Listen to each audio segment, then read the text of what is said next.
Marcin held in the white trunks, Michael Chandler in the blue trunks. Gary Copeland is the referee. Our Bellator clock is presented by PSP. Step your game up. PSP now just 129. Chandler coming in very aggressively.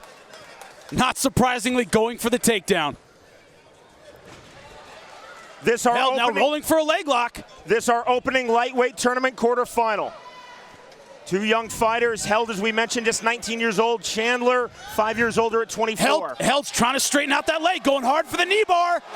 He might have it. Going for the knee bar. Chandler said the only way he can conceivably lose is by a leg lock. That is a straight lock. He is putting everything behind it, but Chandler just is not tapping out. Huge crank on that straight. Now going for the toe hold, trying to transition. Knee bar to the toe hold. Huge crank there. Chandler trying to punch his way out. Hard to get the leg out once it's in that position. You have to put a lot of weight on it. And that's what he's trying to do, put weight on that leg, trying to put that foot on the ground. Held just going very hard for this knee bar. Held still holding with the ankle. Man, furious start to this fight. Problem is that if Chandler gets out, he's on top. Chandler said, Jimmy, that's what he was working on specifically for this fight, leg lock defense. Well, he defended that leg lock. He did. Now looking to ground and pound. Dive in right hand, and Marcin held, closes guard, now opens guard, trying to walk it up. Warning to Michael Chandler from referee Gary Copeland about elbows on the ground. Oh, good right hands by Chandler, though. Chandler with the big right hand. Chandler just popping up, throwing that right hand. I see a lot of blood on Marcin held. Looks like Chandler might be bleeding somewhere, maybe out of the nose. Held now holding half guard. Holding his arm. Look, he might be looking for an arm triangle, but needs to step out of that half guard position to get it.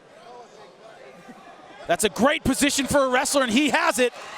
Held, grabbing his leg and straightening it to get space, but now he's done. There's the stoppage and the win for Michael Chandler. I didn't see a tap and maybe a technical submission, but Chandler is through to the semifinals. Held is still on the ground. I think he passed out. What I'm looking for in this first round is who's going to make this statement. I'm not locked up in here with you. You're locked up in here with me.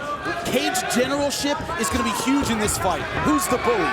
Tonight's fight clock is brought to you by Miller Lite, the original Pilsner. Cheers, it's Miller time. Blue gloves for the Brazilian Galvão, red gloves for the world champion Joe Warren. Galvão talked about his ability to take Joe Warren down. That would be huge. One to the body. And hits the takedown from the body lock. Demonstrating that top-level Greco-Roman wrestling pedigree there. Galvão back to his feet, and he gets the reversal. Galvão showing that Brazilian Jiu-Jitsu black belt pedigree there. World champion Michael Chandler using the hashtag Bellator 135, joining the global conversation. Very measured, very methodical thus far, Jimmy. Contrast to how the fight started between these two April 2011. All action in the early stages. More action there, Warren the right hand. The takedown, Galvão right back to his feet. Galvão so much more calm, so much more measured coming to this fight than either against Warren the first time or against Dantas 2 years ago. Going for a leg lock. He's in knee bar position. He needs to get Joe's weight off that leg. Warren trying to stack Galvão. Oh, he's got it! That is deep. That is tight. Look at the torque. Look at the face of Joe Warren. He screams. That's it. That is it. That is a verbal submission on the screen, and we have a new champion. It is Marcos Galvão. Warren is protesting, but he screamed. You scream, that's it. That is a verbal submission. We have a new champion. All the guys teaching him, he's always got that wrestling that he can fall back on. Yeah, began wrestling as a freshman in high school, a six-time Greco-Roman All-American, and a 2016 Greco-Roman World Team member, but putting his striking on display early as Yamauchi goes upstairs with a kick, and there's an outside leg kick by Gonzalez.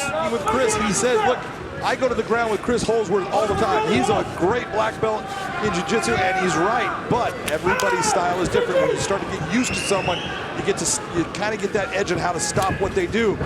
Goiti is the guy that everyone thinks that they can handle on the ground. All of a sudden they're down there and then they're tapping out, so he needs to be careful.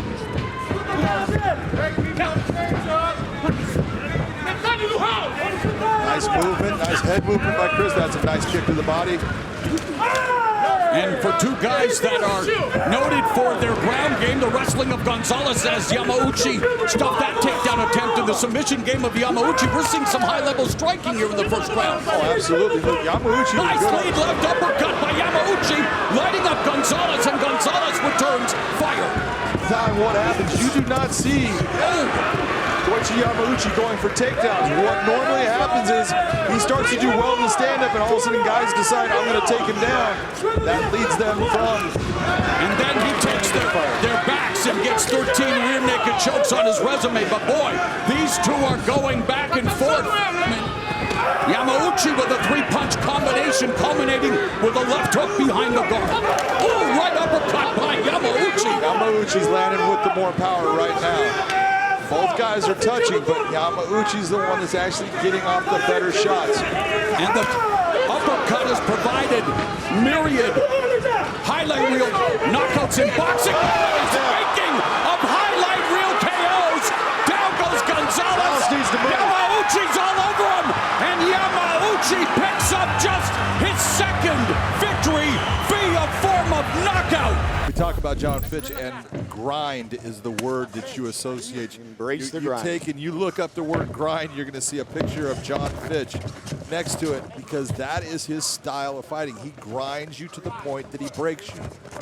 Right now, Neiman Gracie, he likes being in close, and that's a nice takedown. We'll see if he can keep it. Going for the leg. This is where he had some problems when he fought Palaharis. John Fitch has only been submitted twice in his career. One time to Josh Berkman, one time to Palaharis. We talked about this earlier, you and I, Josh. We talked about, I said, do you think his legs are susceptible, since Neiman Gracie has been really working on a lot of leg lock techniques? I thought that Neiman would actually go after his leg in this. He's got a good attempt here. He has the ability at that inverted heel hook. And this is the position that he got stuck in with Palaharis. I mean, he made the wrong rotation and turned it right into a knee bar. And that is the specialty of Rousimar Palaharis. Okay, learning how to be an MMA-type fighter in jiu-jitsu. And that makes a huge difference in his position, as we're seeing here against John Fitch. Hickson's Katie said actually the pressure has helped him become successful. You see it here against John Fitch. These are not positions that John Fitch finds himself in. Normally, he's the one in these type of positions. Nice job by Jumbo. He's got to protect his arm. Arm bar there, and then he was also going for the leg lock as well. This is when you got Gracie tattooed on your back, it's probably pretty good with submission. You would expect this from Neiman Gracie, though. Like I said, his jiu-jitsu has been geared around MMA, being able to take strikes and still achieve to be a black belt. Yeah, there's a big difference between sport jiu-jitsu and fight jiu-jitsu. 10 seconds. And we're seeing it right now. We certainly are. Good first round for Neiman Gracie. Most jiu-jitsu guys don't see from this type of wrestling. That leg is in danger once again. He needs to be careful with that left leg. You see him taking and arching that ankle back, pulling it back so Neiman can't force a straight ankle lock. He needs to be careful of that inverted heel hook. No, but what he's doing is he pushed that leg to the other side so he can go reverse heel hook on this, or the inverted heel hook, as you like to call it. But what John needs to do is he needs to tripod up and push his hands to the mat. What Ed Ruth made the mistake last night of doing is letting his balance get taken forward. They're talking to each other with smiles on the face. That's good. It is all over, just like that. As the fight goes on, we're going to see Patchy start to slow down a little bit and not be able to use as much strength. And Juan talked about that, taking him into the deep waters where Patchy hasn't been before. We're not there yet, though. Needs to be careful of that inverted triangle.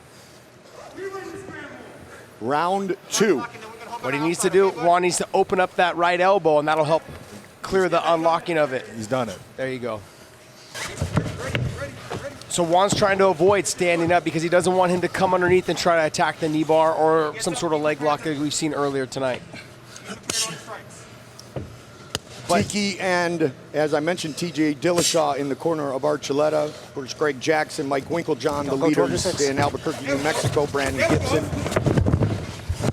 Good transition. Great job by Patchy to move himself into taking Juan's back.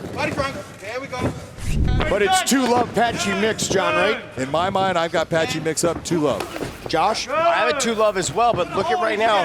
Patchy looks like he's slowing down quite a bit. The push kick to the thigh, the punches and the combinations are coming out a little bit slower and labored. Patchy mix 13-0, 9 wins by submission. Every time you're watching Juan Archuleta come in and land shots, he is at least landing a body shot. There he goes again, body shot, body shot. One thing you really have to be impressed with, Josh, that we talked about, how was Patchy Mix going to do if this fight got into deep waters, into that 5th round? And you can see that his conditioning is on point because he's taken a lot of body shots, he's put out a lot of energy, and he is still coming. On that unofficial scorecard, if this fight does go the distance, the winner of this round will walk away with the gold. You can tell those body shots hurt because Patchy took his half step back. Kind of gave him a smirk like those didn't hurt, which meant they hurt. Oh, he's continuing to pour it on. Too. You can see he's starting to suck air. You see he's trying to grab air because he cannot get his body to breathe in the normal fashion. That makes his takedown attempt not as effective. Body shots are horrible. Oh my goodness, it's almost, John, like his precision is precise. The winner by unanimous decision, and now the new Bellator Bantamweight World Champion, Juan the Spaniard Archuleta. Juan Archuleta is the Bellator Bantamweight World Champion.